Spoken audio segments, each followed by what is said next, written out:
শুভ সকাল আমার মিষ্টি পরিবারের সদস্যদের, সবাই কেমন আছো?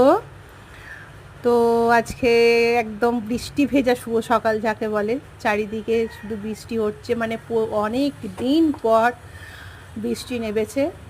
বর্ষা হয়তো ঢুকে গেল আমাদের এখানে।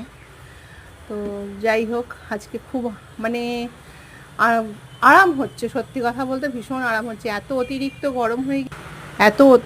গরম হয়ে গেছিল বলার মতো না, ভীষণ গরম পড়েছিল।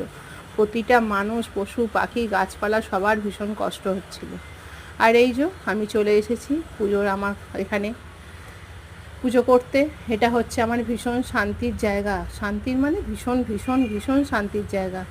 আমার যত সমস্যা, যত কষ্ট, যত দুঃখ যাই থাক না কেন, এটা হচ্ছে বলার জায়গা, যেখানে আমি এলে পরে সবটা বলতে পারি নির্দ্বিধায়। মানে আমার কোনো কিছু প্রবলেম হলো কি কিছু হলো, আমি এখানে এসে যখন বলি না, তখন দেখি সব সমস্যা সমাধান হয়ে যায়। হয়তো কষ্ট আসে জীবনে, প্রতিটা মানুষ হয়ে যখন জন্মেছি কষ্ট তো আসবেই, কিন্তু ওনারাই কিভাবে জানি না ঠিক সেই পথ থেকে আমাকে সেই কারণে ওনাদের ওপর আমার একটা পরম আস্থা। এখানে আমার দাদু ঠাকুমা, দিদা দাদু, আমার বাবা সবাই রয়েছেন।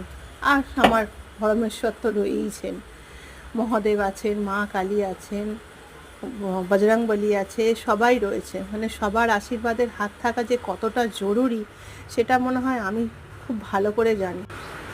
আর কি বলবো, মানে জীবনটা যখন একা হয়ে যায় না, তো তখন এই একাকিত্বটা একমাত্র এই একটা স্থান আছে যেখানে বসলে পরে, যেখানে বললে পরে তারা বুঝবে, তারা থাকবে আমার সাথে, তারা আমাকে সব বিপদ থেকে রক্ষা করবে, তারা সব সমস্যার সমাধান করবে।